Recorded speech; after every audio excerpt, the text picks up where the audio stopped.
Shalom Bapak Ibu yang diberkati Tuhan. Puji nama Tuhan, kita akan memulai ibadah kita pada saat ini. Sebelumnya kita membuka di dalam doa. Mari kita berdoa. Tuhan Yesus, terima kasih Tuhan, Engkau sangat baik, teramat baik dalam kehidupan kami Yesus. Kami boleh sehat pada saat ini, kami kuat Tuhan, kami diberkati itu semua karena kebaikan dan kemurahan Tuhan. Untuk itu Tuhan, layaklah kami pada saat ini beribadah kepada-Mu Tuhan, walaupun hanya dengan melalui aplikasi online, tapi kami yakin dan percaya Engkau hadir di tengah-tengah ibadah kami pada saat ini. Terima kasih Tuhan Yesus, kami mau buka ibadah ini di dalam nama Tuhan Yesus Kristus. Haleluya, amin. Puji Tuhan Bapak Ibu, kita mau arahkan hati dan pikiran kita untuk memuji dan memuliakan nama Tuhan. Kita angkat pujian, Bapa Engkau sungguh baik.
Puji Tuhan, saatnya kita akan mendengarkan kebenaran firman Tuhan.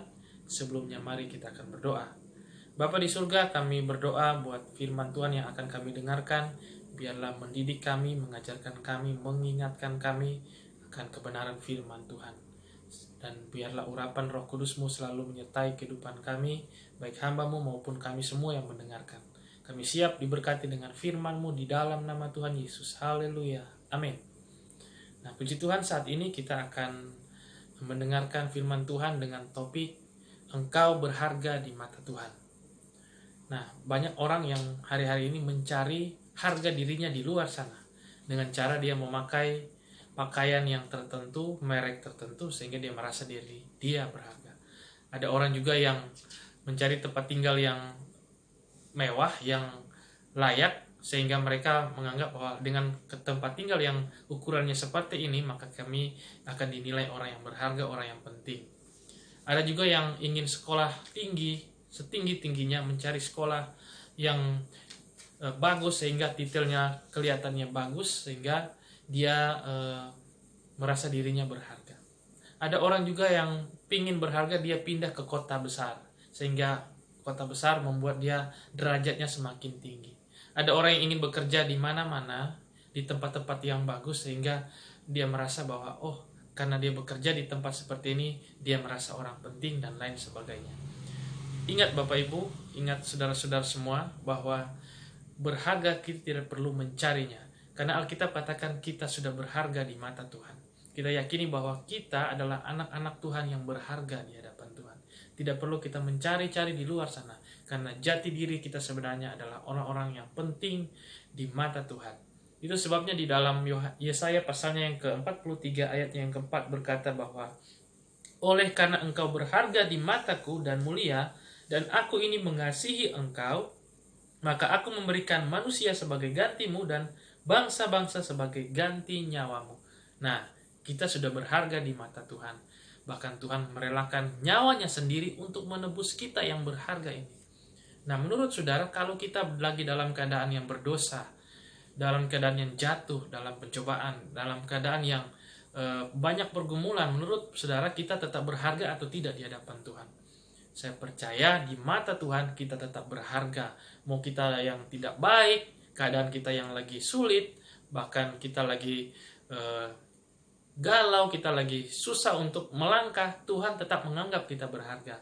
Yang penting kita ketika kita sudah jatuh, kita mau cepat-cepat kembali kepada Tuhan, berbalik lagi kepada Tuhan.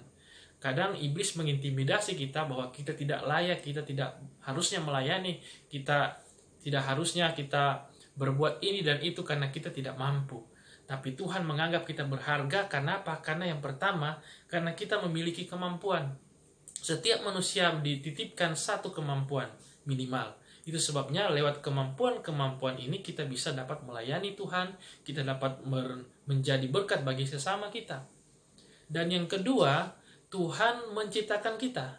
Tuhan yang tahu kehidupan kita, Tuhan yang memprogram kehidupan kita sehingga ada akal budi, ada talenta di sana sehingga kita tahu, bahkan Tuhan menciptakan kita segambar dan serupa pada Tuhan itu sendiri. Itu sebabnya mari kita harus mengerti bahwa kita punya kemampuan dan Tuhan yang menciptakan kita, Dia yang tahu. Itu sebabnya Dia berikan penjelasan bahwa kita ini berharga di hadapan Tuhan. Baik kita yang masih anak-anak, kita yang remaja, bahkan kita yang sampai sudah usia indah, sekalipun Tuhan tetap menganggap kita berharga. Dan kita punya potensi-potensi yang tersimpan dalam kehidupan kita yang kita harus cari tahu lewat kebenaran firman Tuhan ini. Dan yang ketiga, di dalam kehidupan kita, kenapa kita berharga? Karena di dalam hidup kita sudah ada roh Allah. Ketika Tuhan menciptakan Adam dan Hawa, Tuhan hembuskan nafasnya atau rohnya kepada manusia. Sehingga di dalam diri dia ada karakter Allah, ada kasih Allah, ada sesuatu yang luar biasa. Bahkan ketika Yesus naik ke surga, Dia kirimkan roh penolong untuk menolong kita untuk mencapai tujuan hidup kita di dalam dunia ini. Itu sebabnya jadilah orang-orang yang meyakini bahwa engkau berharga di mata Tuhan. Apapun engkau keadaan sekarang ini, engkau lagi bersedih, engkau lagi putus asa, engkau lagi jatuh bangun dalam pekerjaanmu atau dalam hubunganmu dengan sesama, Tuhan tetap menganggap engkau berharga. So kembali lagi kepada Tuhan dan pegang janji firman Tuhan bahwa Tuhan punya rencana yang luar biasa. Bahkan sebelum engkau hadir di tengah-tengah dunia ini, dilahirkan oleh kedua orang tuamu daripada ibumu, maka engkau sudah diprogramkan Tuhan. Sebelum engkau lahir, Tuhan sudah merancangkan sesuatu yang terbaik bagi dirimu sendiri, bagi diriku sendiri, bagi kita semua. Itu sebabnya mari kita yakini bahwa kita punya rencana yang indah dalam kehidupan ini yang diprogramkan oleh Tuhan. Yang pertama, kita punya kemampuan. Yang kedua, kita diciptakan oleh Tuhan. Yang ketiga, kita punya roh Allah. Dan yang keempat, Tuhan punya program yang luar biasa dalam kehidupan kita. Karena kita berharga. Dan orang yang berharga ditaruh atau diposisikan di tempat-tempat berharga. Nah, kenapa orang Kristen kebanyakan tidak ditempatkan di posisi-posisi yang tidak berharga menurut manusia? Karena apa? Karena dia sendiri yang salah langkah, bukan Tuhan sebenarnya. Ataupun Tuhan mengizinkan dia harus melewati tempat itu, supaya Tuhan ada menyediakan sesuatu yang lebih baik seperti yang dialami oleh Yusuf. Tuhan izinkan dia dijual menjadi budak. Tapi ketika dia setia dengan visinya Tuhan, dengan rencana Tuhan dalam kehidupannya, maka dia ditaruh di posisi yang luar biasa. Dia menjadi berkat bagi satu negeri Mesir. Nah, itu sebabnya mari dalam kehidupan kita mau katakan dalam kehidupan kita bahwa kita berharga di mata Tuhan. Kalau kita sendiri sudah meyakini kita berharga, Karena kita tahu kita adalah orang-orang berharga, maka walaupun orang mau ngomong apa, orang mau bilang apa, bahkan iblis mau intimidasi apapun kita tetap berkata kita ini pasti ditolong Tuhan, kita pasti punya masa depan yang baik, kita pasti memiliki anak-anak yang terbaik. Sebagai orang tua berkata demikian, kita pasti bilang anak-anak kita semua pasti sukses, karena kita sebagai orang tua kita yakin kalau kita sendiri sukses, anak-anak kita pasti lebih sukses dari kita. Dan dalam kehidupan kita, ayat yang terakhir dalam Yohanes 15 ayatnya yang ke-13, di sana dikatakan bahwa tidak ada kasih yang lebih besar daripada kasih seorang yang memberikan nyawanya untuk sahabat-sahabatnya. Dan yang terakhir, kenapa kita berharga? Oleh karena kita ini adalah sahabatnya Tuhan. Bahkan kita ini adalah anak-anak Tuhan. Tuhan izinkan kita memanggil ya Aba, ya Bapa, karena kita begitu dekat dengan Tuhan. Sehingga apapun yang terjadi dalam kehidupan kita, Tuhan mengerti, Tuhan merasakan apa yang kita rasakan saat ini. Itu sebabnya mari datang kepada Tuhan. Kembali hubungan kita dengan Tuhan itu begitu dekat. Kalau kita sudah rasa Tuhan itu begitu jauh, seakan-akan saya berdoa tidak merasakan apa-apa lagi. Dan itu sebabnya mari kita kembali lagi kepada Tuhan. Sebenarnya Tuhan tidak jauh, kita yang jauh. Itu sebabnya saya akan berdoa buat kita sekalian, biarlah renungan yang singkat ini akan membawa kita untuk lebih dekat dengan Tuhan dan mengenali siapa diri kita sebenarnya, dan kembali kepada tujuan kita yang luar biasa. Tuhan merencanakan damai sejahtera dalam kehidupan kita. Mari kita akan berdoa. Bapa di surga, kami berdoa bagi setiap kami yang mendengarkan firman Tuhan, baik kami yang masih muda, baik kami yang sudah orang tua, bahkan yang sudah usia indah. Kami percaya apapun yang menjadi pergumulan kami sekarang ini, Engkau tetap menganggap kami berharga di mata Tuhan. Apapun pergumulan sekarang, ketika kami mungkin lemah, kami dalam keadaan yang sulit sekalipun, Engkau tetap menganggap kami berharga di mata Tuhan. Sehingga apapun yang kondisi kami akan tetap berkata bahwa Tuhan pasti menolong kami. Tuhan tetap menjadi sahabat yang terbaik dalam kehidupan kami, untuk selalu memberikan kami jalan keluar di tengah-tengah kesulitan, asal kami mau datang kepada Tuhan. Biarlah Engkau menjamah kami, setiap kami yang mendengarkan firman Tuhan ini, sehingga apapun pergumulan sekarang, kami tetap berkata Tuhan pasti menjadi penolong, menjadi kemenangan dalam kehidupan kami semua ya Bapa di surga. Terima kasih Bapa di surga. Biarlah Engkau memberkati kami dimanapun kami berada saat ini.